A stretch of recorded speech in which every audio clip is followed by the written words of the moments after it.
Want to use a PGR in your cereals but have no time for a separate pass? Manipulator PGR can be applied as early as one tiller. Just add it to your herbicide to reduce lodging, increase harvest efficiency, and maximize yields. Talk to your retailer for more info and to confirm acceptable tank mixes.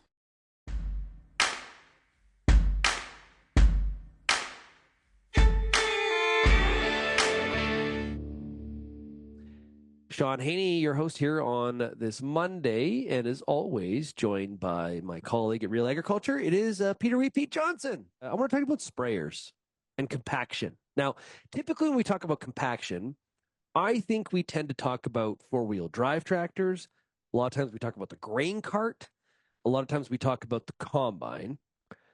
We don't necessarily talk about sprayers, and we should, because the sprayer is the implement that probably makes the most passes of any other unit that we have on the farm. You and I over the weekend shared some data back and forth in terms of sprayer compaction information. What does that tell us, Pete? What when we think about compaction in the sprayer, what are the things that we need to keep top of mind? Yeah, so really it's the same as any piece of equipment. And Shaun, when you say we don't think about sprayers, man, I think we should. That should be one of the first things we think about, because oftentimes when we're in a crop like wheat, we're trying to tramp as little as possible.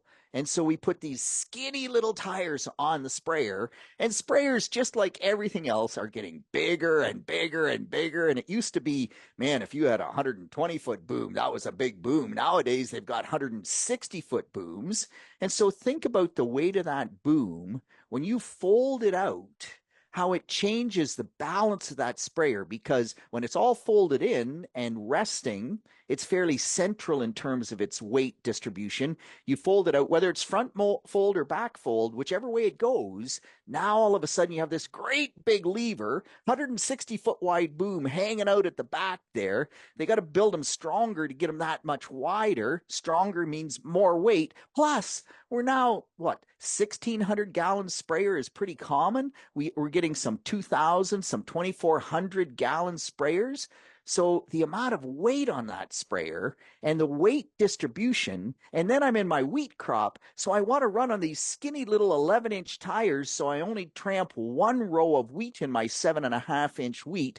Or if I'm Western Canada, I'm trying not to tramp anything between the 12-inch row wheat, which is a little bit tough.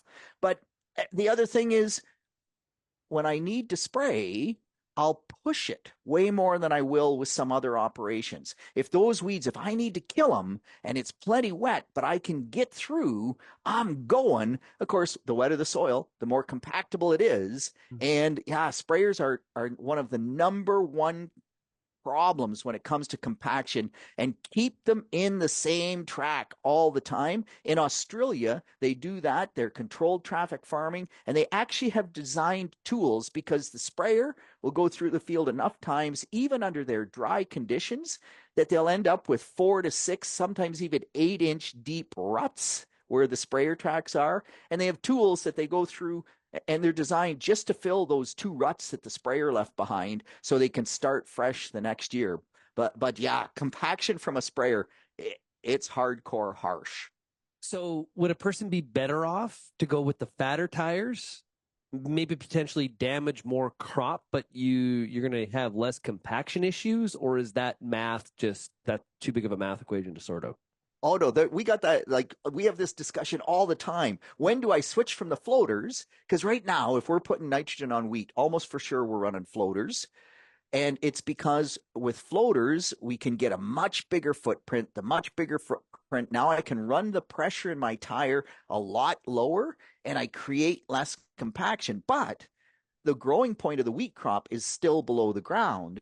So if I don't do that damage, I don't generally cause much injury. Now you got to be a bit careful. Depends on how big the wheat is. But then as soon as that growing point comes above the ground, man, you better be running the skinnies, because then the wides really do a lot of tramp damage. And I think, I'm not sure if we talked about it last week or not, but Dave Hooker tweeted out a great picture of tramp damage in a wheat crop, where I'm not even sure it was wheat. It was so big on the 24th of March. I think it was about the 24th of March that they went through it, and they went through it with a Terrigator.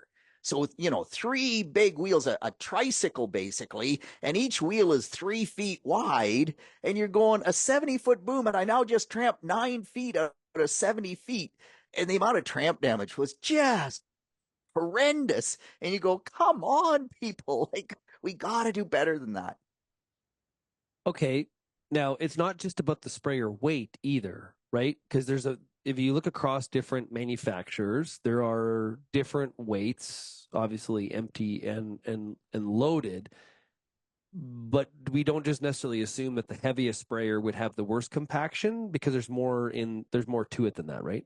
Well, it's about balance, right, Shaun? So if the heaviest sprayer can balance the weight equally with the boom folded out and the tank full, because that's when you're going to get maximum compaction.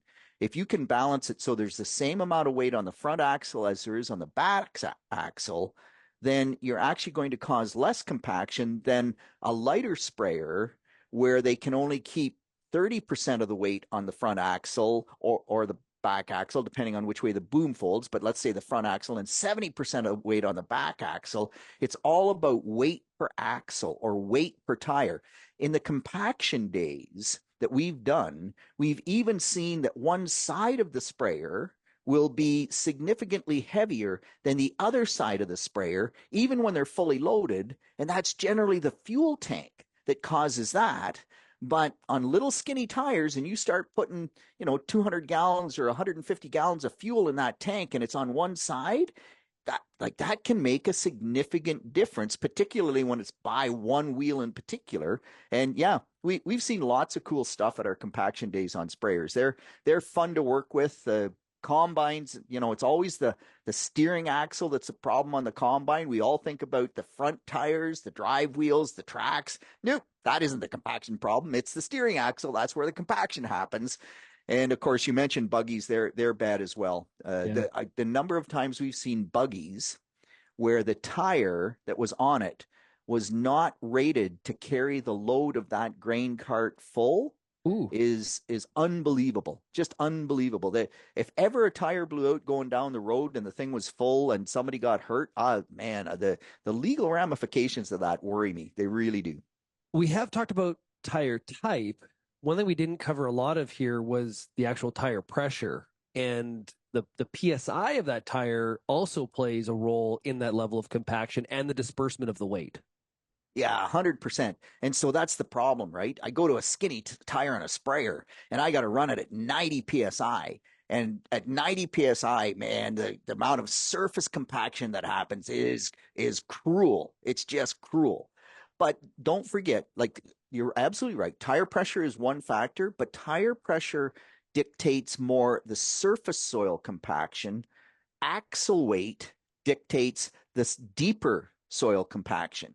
So once I go to, even like a nice floater on the sprayer, I can get my tire pressure down to say 15 PSI, which is sort of the target we aim for. Rare we can get a sprayer that low, but say I could. Oh man, if it's a 2,400 gallon sprayer, I'm still going to create deep compaction, even with a much better tire reducing surface compaction. It's just the dynamics of how that works.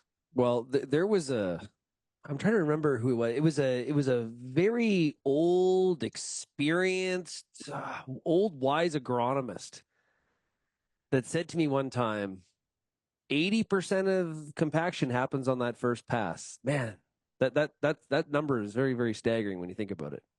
Yeah, absolutely. And that old agronomist probably was me, because that's the number we use. And I am old. I'll give you that, Shaun. But I'm still, hey, any day above the ground is a good day. I'm still above the ground. So that's good. I'm still having fun. And by the way, that's why you stay in the same tracks if you can, because then you don't spread that compaction over the whole field. Better to keep it in a confined area if you can at all.